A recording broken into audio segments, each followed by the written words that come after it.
I just finished with a very emotional meditation. I found myself tearing up and crying quite a bit during my meditation just now, and I wanted to share with you the messages that have been coming through.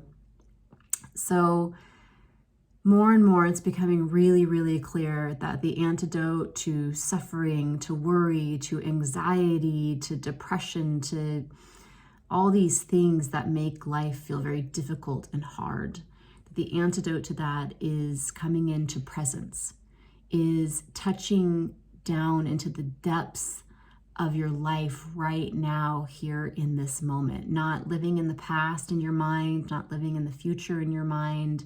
And we can hear these things and we can say, yeah, that makes sense. But to actually be present and to show up with this moment and everything that is here right now can feel really difficult. It can feel a little scary. It can feel really uncomfortable. So one of my teachers, and I love how Tara Brock, I love how she says this, it's not so much that we're trying to get rid of suffering. We're not trying to get rid of our sorrow, our grief, our suffering, our depression. We're not trying to rid ourselves of these things. What we are doing is we are actually expanding our capacity so we can invite in peace and joy and gratitude, and we can still hold the suffering, the grief, the sorrow, but we are actually expanding by bringing in gratitude, by bringing in joy, by bringing in presence, by bringing in just a willingness and an openness to say, may I be happy. May I have peace. May I feel safe. May I be at ease. We are expanding and inviting in other qualities to sit alongside the things that are worrying us or stressing us out or causing us to suffer or feel pain or worry. So this can feel, I've been really touching into this a lot lately, and I think this is why emotion is coming up, because it can feel very scary to be present, to not be thinking ahead, to not be trying to figure out what's happening tomorrow and to process what happened yesterday, but to actually be right here, right now.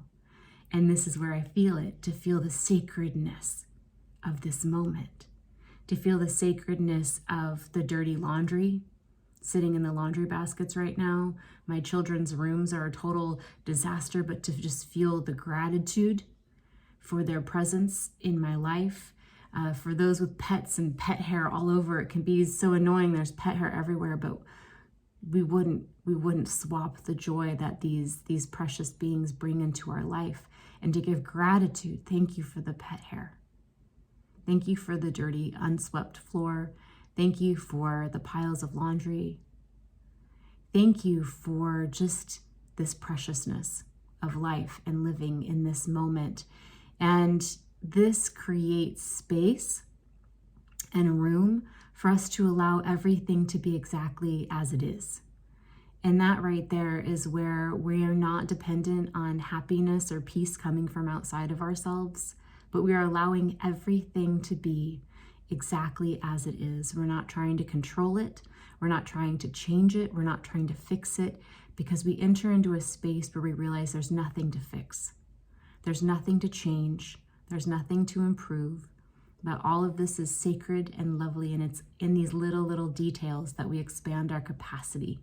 So I just wanted to bring that into this space today for anyone who needs to hear that, who wants that encouragement, to just take this moment to breathe, to feel yourself in your body, and just look around you and just start saying thank you. Thank you for this plant. Thank you for the pot that this plant is in. Thank you for this counter that the pot is on, that the plant is in. Thank you, thank you, thank you for this floor. Whatever it is, I just invite you into that space today. Until next time, may you stay with yourself today and always.